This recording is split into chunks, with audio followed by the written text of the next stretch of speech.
मेरे प्यारे देशवासियों, मन की बात में आपका स्वागत है, अभिनंदन है।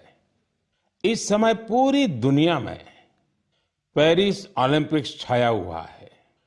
ओलंपिक्स हमारे खिलाड़ियों को विश्व पटल पर तिरंगा लहराने का मौका देता है, देश के लिए कुछ कर गुजरने का मौका देता है। आप भी अपने खिलाड़ियों का उत्साह बढ़ाइए। Cheer for Bharat.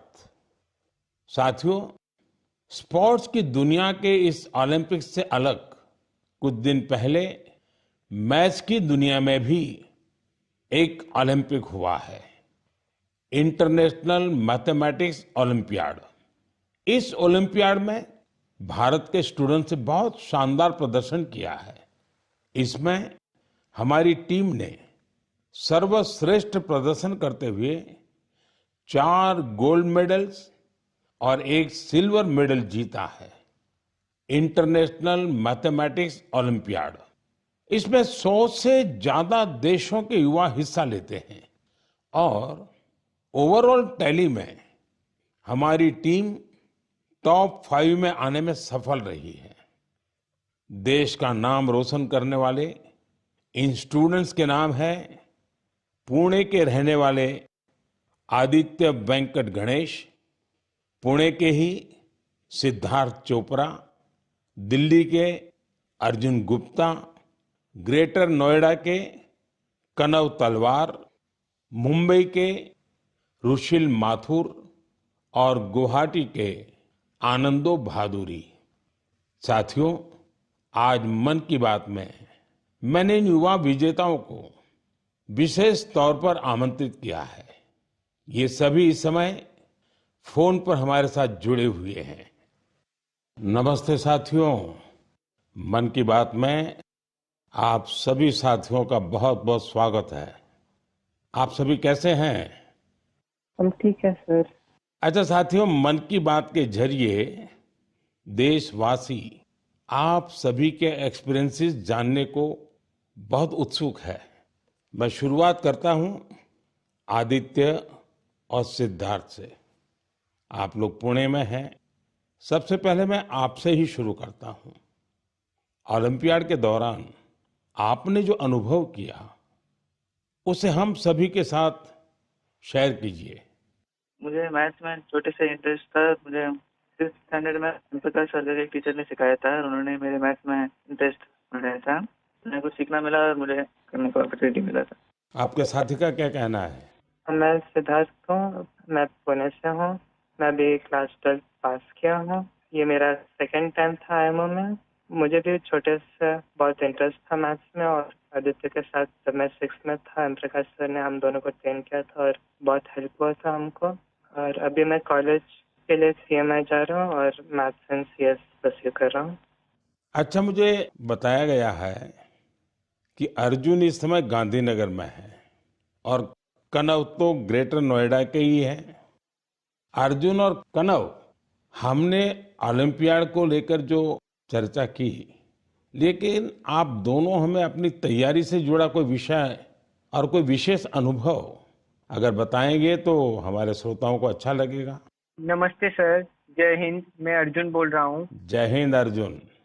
मैं दिल्ली में रहता हूँ और मेरी मदर श्रीमती आशा गुप्ता फिजिक्स की प्रोफेसर हैं दिल्ली यूनिवर्सिटी में और मेरे father Shri Amit Gupta chartered accountant हैं।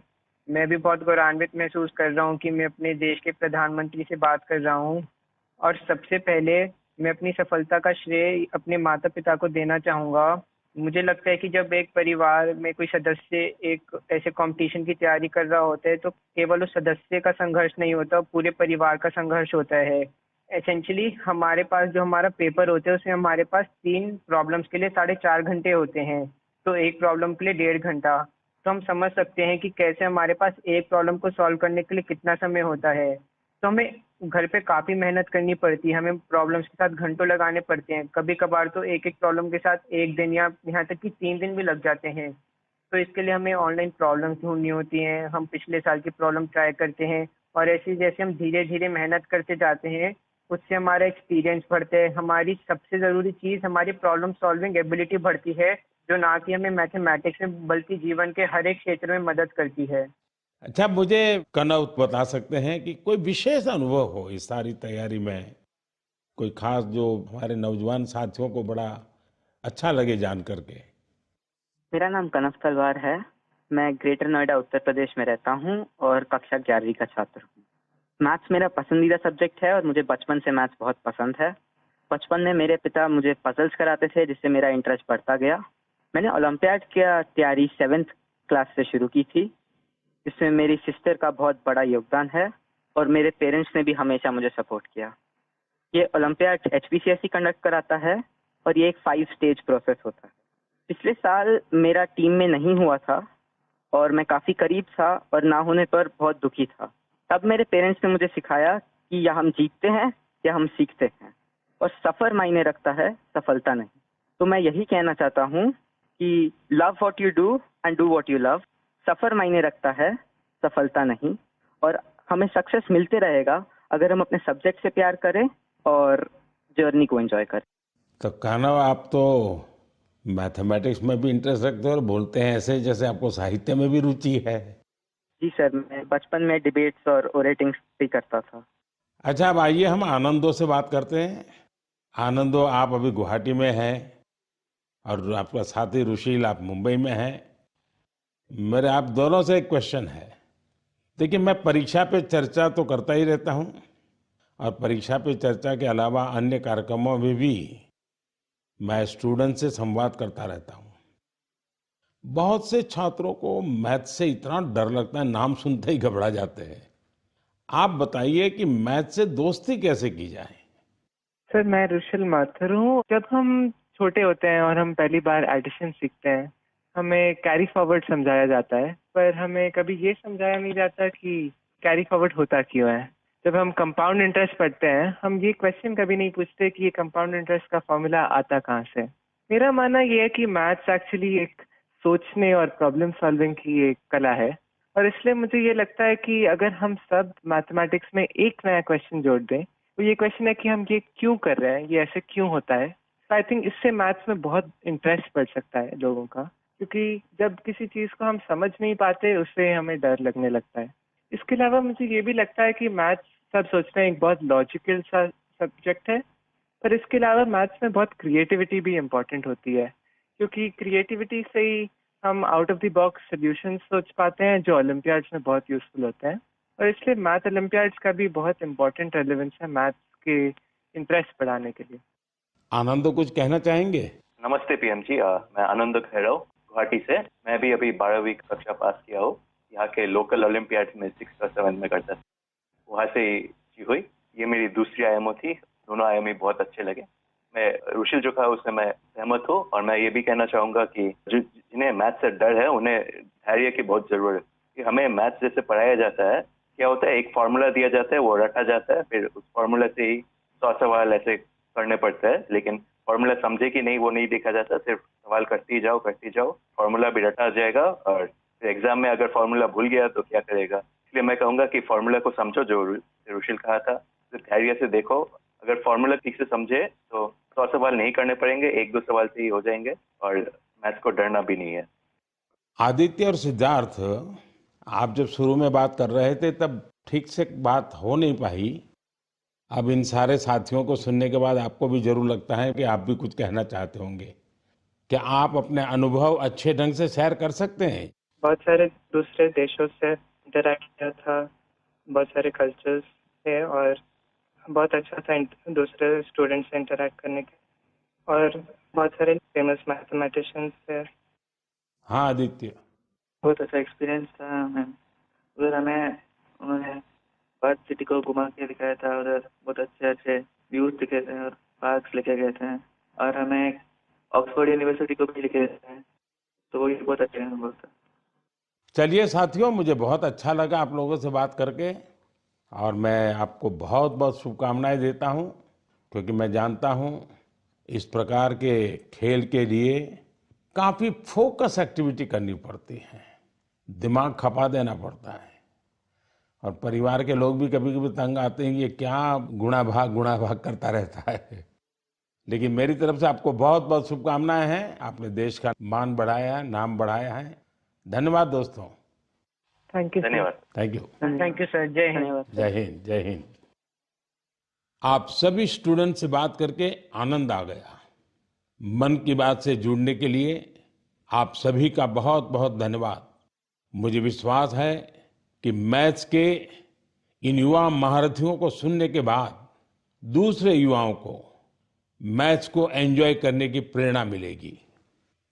मेरे प्यारे देशवासियों, मन की बात में अब मैं उस विषय को साझा करना चाहता हूं जिसे सुनकर हर भारतवासी का सिर गर्व से ऊंचा हो जाएगा। लेकिन इसके बारे में बताने से पहले मैं आपसे एक सवाल करना चाहूंगा।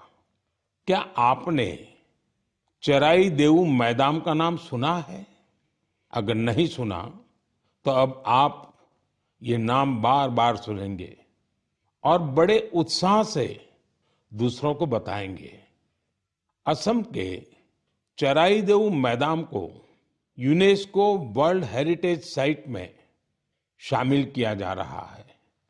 इस लिस्ट में यह भारत की 43वीं लेकिन नॉर्थ ईस्ट की पहली साइट होगी। साथियों, आपके मन में ये सवाल जरूर आ रहा होगा कि चराई देऊ मैदान आखिर है क्या और ये इतना खास क्यों है?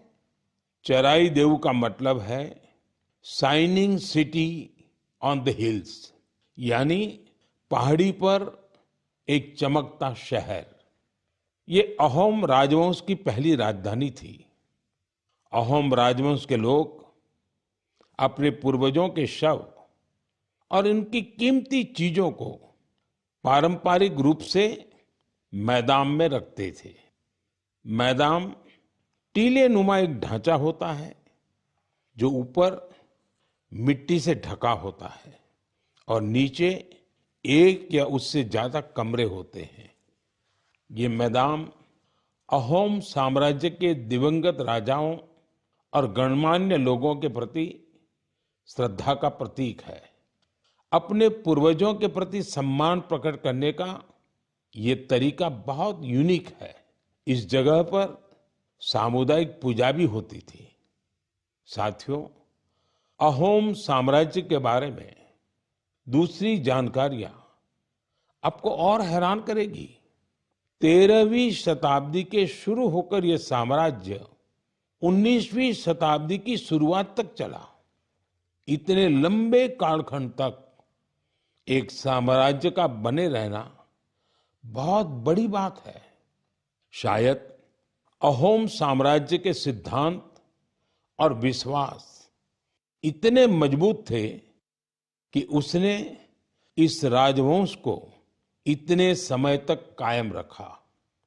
मुझे याद है कि इसी वर्ष 9 मार्च को मुझे अदम्य साहस और शौर्य के प्रतीक महान अहोम योद्धा लसित बोरफुकन की सबसे ऊंची प्रतिमा के अनावरण का सौभाग्य मिला था।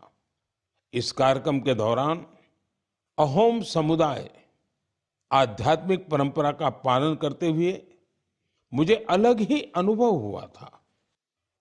लसित मैदान में अहोम समुदाय के पूर्वजों को सम्मान देने का सौभाग्य मिलना मेरे लिए बहुत बड़ी बात है। अब चराई देऊ मैदान के वर्ल्ड हेरिटेज साइट बनने का मतलब होगा कि यहां पर और अधिक पर्यटक आएंगे। आप भी भविष्य के अपने ट्रैवल प्लान्स में इस साइट को जरूर शामिल करिएगा। साथियों, अपनी संस्कृति पर गौरव करते हुए ही कोई देश आगे बढ़ सकता है। भारत में भी इस तरह के बहुत सारे प्रयास हो रहे हैं। ऐसा ही एक प्रयास है प्रोजेक्ट परी। अब आप परी सुनकर कंफ्यूज मत होइएगा। ये परी स्वर्ग की कल्पना से नहीं जुड़ी, बल्कि धरती को स्वर्ग बना रही है। परी यानी public art of India. Project परी पब्लिक आर्ट को लोकप्रिय बनाने के लिए उभरते कलाकारों को एक मंच पर लाने का बड़ा माध्यम बन रहा है। आप देखते होंगे सड़कों के किनारे, दीवारों पर, अंडरपास में बहुत ही सुंदर पेंटिंग्स बनी हुई दिखती हैं। ये पेंटिंग्स और ये कलाकृतियां यही कलाकार बनाते हैं जो परी से जुड़े हैं। इससे जहां हमारे सार्वजनिक स्थानों की सुंदरता बढ़ती है, वहीं हमारे कल्चर को और ज्यादा पॉपुलर बनाने में भी मदद मिलती है। उदाहरण के लिए दिल्ली के भारत मंडपम को ही लीजिए। यहां देश भर के अद्भुत आर्टवर्क्स आपको देखने को मिल जाएंगे। दिल्ली में कुछ अंडरपास और फ्लाईओवर पर भी आप ऐसे खूबसूरत पब्लिक आर्ट देख सकते हैं। मैं कला और संस्कृति प्रेमियों से आग्रह करूंगा कि वे भी पब्लिक आर्ट पर और काम करें। ये हमें अपनी जड़ों पर गर्व करने की सुखद अनुभूति देगा। मेरे प्यारे देशवासियों, मन की बात में अब बात रंगों की, ऐसे रंगों की जिन्होंने हरियाणा के रोहतक जिले की 250 से ज्यादा महिलाओं के जीवन में समृद्धि के रंग भर दिए हैं। हथकरघा उद्योग से जुड़ी ये महिलाएं पहले छोटी छोटी दुकानें और छोटे मोटे काम कर गुजारा करती थी, लेकिन हर किसी में आगे बढ़ने की इच्छा तो होती ही होती है। इसलिए इन्होंने उन्नति सेल्फ हेल्प ग्रुप से जुड़ने का फैसला किया और इस ग्रुप से जुड़कर उन्होंने ब्लॉक प्रिंटिंग और रंगाई में ट्रेनिंग हासिल की। कपड़ों पर रंगों का जादू बिखेरने वाली ये महिलाएं आज लाखों रुपये कमा रही है। इनके बनाए बेड कवर, साड़ियां और दुपट्टों की बाजार में भारी मांग है। साथियों, रोहतक की इन महिलाओं की तरह देश के अलग अलग हिस्सों में कारीगर हैंडलूम को लोकप्रिय बनाने में जुटी हैं। चाहे ओडिशा की संबलपुरी साड़ी हो, चाहे एमपी की माहेश्वरी साड़ी हो, महाराष्ट्र की पैठणी या विदर्भ के हैंड ब्लॉक प्रिंट्स हो, चाहे हिमाचल के भुट्टिकों के शॉल और ऊनी कपड़े हो, या फिर जम्मू कश्मीर के कनी शॉल हो, देश के कोने कोने में हैंडलूम कारीगरों का काम छाया हुआ है। और आप ये तो जानते ही होंगे, कुछ ही दिन बाद 7 अगस्त को हम नेशनल हैंडलूम डे मनाएंगे। आजकल जिस तरह हैंडलूम उत्पादों ने लोगों के दिलों में अपनी जगह बनाई है, वो वाकई बहुत सफल है, जबरदस्त है। अब तो कई निजी कंपनियां भी एआई के माध्यम से हैंडलूम उत्पाद और सस्टेनेबल फैशन को बढ़ावा दे रही है। Kosha AI, handloom India, D junk, Nova tags, Brahmaputra fables, ऐसे कितने ही स्टार्टअप भी हैंडलूम उत्पादों को लोकप्रिय बनाने में जुटे हैं। मुझे ये देखकर भी अच्छा लगा कि बहुत से लोग अपने यहाँ के ऐसे लोकल प्रोडक्ट्स को पॉपुलर बनाने में जुटे हैं। आप भी अपने लोकल प्रोडक्ट्स को #MyProductMyPride के नाम से सोशल मीडिया पर अपलोड करें। आपका ये छोटा सा प्रयास अनेकों लोगों की जिंदगी बदल देगा। साथियों, हैंडलूम के साथ साथ मैं खादी की बात भी करना चाहूंगा। आप में से ऐसे कई लोग होंगे जो पहले कभी खादी के उत्पादों का उपयोग नहीं करते थे, लेकिन आज बड़े गर्व से खादी पहनते हैं। मुझे ये बताते हुए भी आनंद आ रहा है, खादी ग्रामोद्योग का कारोबार पहली बार 1.5 लाख करोड़ रुपए के पार पहुंच गया है। सोचिए, 1.5 लाख करोड़ रुपए। और जानते हैं खादी की बिक्री कितनी बढ़ी है? 400%। खादी की, हैंडलूम की ये बढ़ती हुई बिक्री बड़ी संख्या में रोजगार के नए अवसर भी बना रही है। इस इंडस्ट्री से सबसे ज्यादा महिलाएं जुड़ी हैं, तो सबसे ज्यादा फायदा भी उन्हीं को हो रहा है। मेरा तो आपसे फिर एक आग्रह है, आपके पास भांति भांति के वस्त्र होंगे और आपने अब तक खादी के वस्त्र नहीं खरीदे, तो इस साल से शुरू कर लें। अगस्त का महीना आ ही गया है। ये आजादी मिलने का महीना है, क्रांति का महीना है। इससे बढ़िया अवसर और क्या होगा खादी खरीदने के लिए। मेरे प्यारे देशवासियों, मन की बात में मैंने अक्सर आपसे ड्रग्स की चुनौती की चर्चा की है। हर परिवार की ये चिंता होती है कि कहीं उनका बच्चा ड्रग्स की चपेट में ना आ जाए। अब ऐसे लोगों की मदद के लिए सरकार ने एक विशेष केंद्र खोला है, जिसका नाम है मानस। ड्रग्स के खिलाफ लड़ाई में ये बहुत बड़ा कदम है। कुछ दिन पहले ही मानस की हेल्पलाइन और पोर्टल को लॉन्च किया गया है। सरकार ने एक टोल फ्री नंबर 1933 जारी किया है। इस पर कॉल करके कोई भी जरूरी सलाह ले सकता है या फिर रिहेबिलिटेशन से जुड़ी जानकारी ले सकता है। अगर किसी के पास ड्रग्स से जुड़ी कोई दूसरी जानकारी भी है, तो वो इसी नंबर पर कॉल करके नारकोटिक्स कंट्रोल ब्यूरो के साथ साझा भी कर सकते हैं। मानस के साथ साझा की गई हर जानकारी गोपनीय रखी जाती है। भारत को ड्रग्स फ्री बनाने में जुटे सभी लोगों से, सभी परिवारों से, सभी संस्थाओं से मेरा आग्रह है कि मानस हेल्पलाइन का भरपूर उपयोग करें। मेरे प्यारे देशवासियों, कल दुनिया भर में टाइगर डे मनाया जाएगा। भारत में तो टाइगर्स, बाघ हमारी संस्कृति का अभिन्न हिस्सा रहा है। हम सब बाघों से जुड़े किस्से कहानियां सुनते हुए ही बड़े हुए हैं। जंगल के आसपास के गांव में तो हर किसी को पता होता है कि बाघ के साथ तालमेल बिठाकर कैसे रहना है।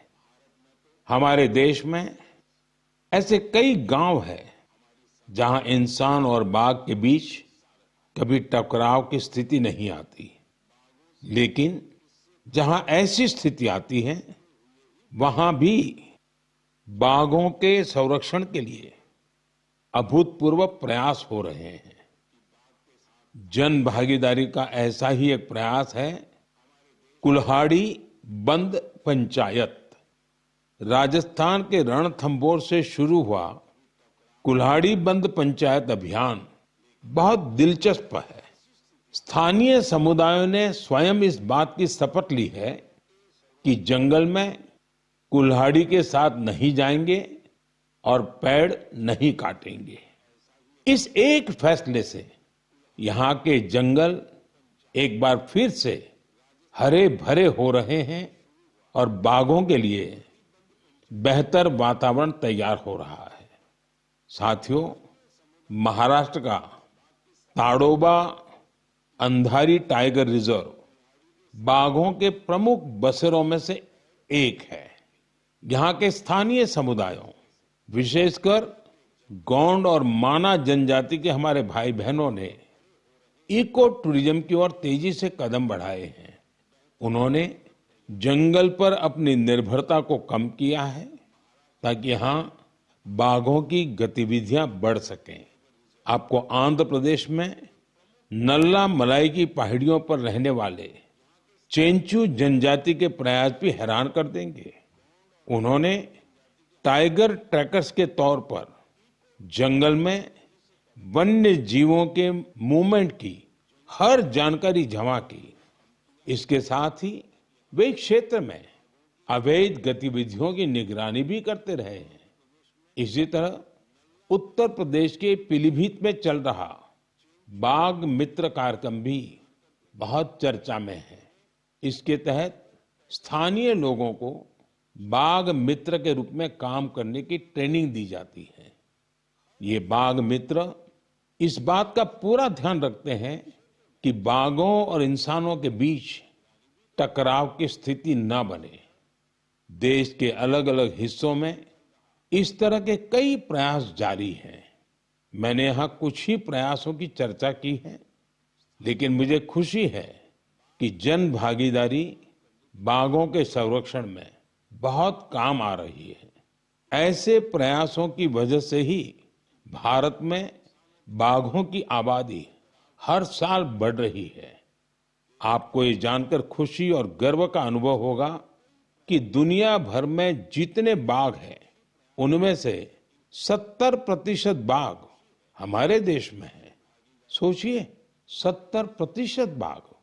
तभी तो हमारे देश के अलग अलग हिस्सों में कई टाइगर सेंचुरी है। साथियों, बाघ बढ़ने के साथ साथ हमारे देश में वन क्षेत्र भी तेजी से बढ़ रहा है। इसमें भी सामुदायिक प्रयासों से बड़ी सफलता मिल रही है। पिछले मन की बात कार्यक्रम में आपसे एक पेड़ मां के नाम कार्यक्रम की चर्चा की थी। मुझे खुशी है कि देश के अलग अलग हिस्सों में बड़ी संख्या में लोग इस अभियान से जुड़ रहे हैं। अभी कुछ दिन पहले स्वच्छता के लिए प्रसिद्ध इंदौर में एक शानदार कार्यक्रम हुआ। यहाँ एक पेड़ मां के नाम कार्यक्रम के दौरान एक ही दिन में 2 लाख से ज्यादा पौधे लगाए गए। अपनी मां के नाम पर पेड़ लगाने के इस अभियान से आप भी जरूर जुड़े और सेल्फी लेकर सोशल मीडिया पर भी पोस्ट करें। इस अभियान से जुड़कर आपको अपनी मां और धरती मां दोनों के लिए कुछ स्पेशल कर पाने का एहसास होगा। मेरे प्यारे देशवासियों, 15 अगस्त का दिन अब दूर नहीं है और अब तो 15 अगस्त के साथ एक और अभियान जुड़ गया है, हर घर तिरंगा अभियान। पिछले कुछ वर्षों से तो पूरे देश में हर घर तिरंगा अभियान के लिए सबका जोश हाई रहता है। गरीब हो, अमीर हो, छोटा घर हो, बड़ा घर हो, हर कोई तिरंगा लहराकर गर्व का अनुभव करता है। तिरंगे के साथ सेल्फी लेकर सोशल मीडिया पर पोस्ट करने का क्रेज भी दिखता है।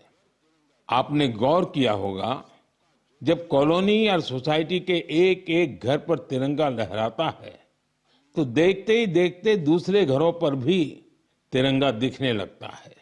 यानी हर घर तिरंगा अभियान तिरंगे की शान में एक यूनिक फेस्टिवल बन चुका है।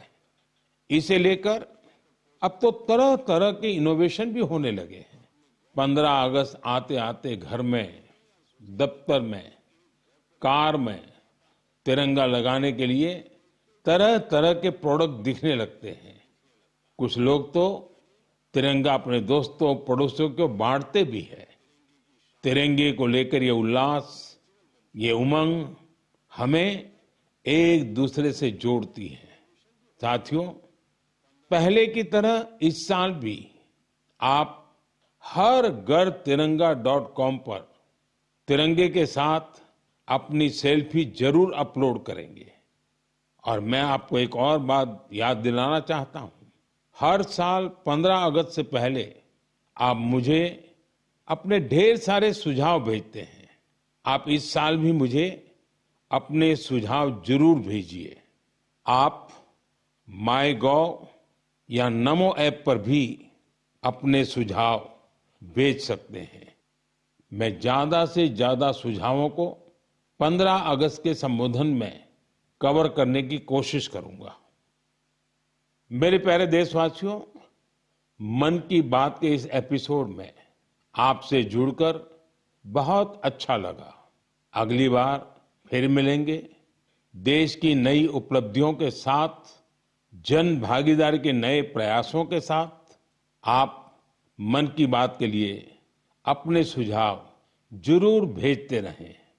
आने वाले समय में अनेक पर्व भी आ रहे हैं। आपको सभी पर्वों की ढेर सारी शुभकामनाएं। आप अपने परिवार के साथ मिलकर त्योहारों का आनंद उठाएं। देश के लिए कुछ न कुछ नया करने की ऊर्जा निरंतर बनाए रखें। बहुत बहुत धन्यवाद। नमस्कार।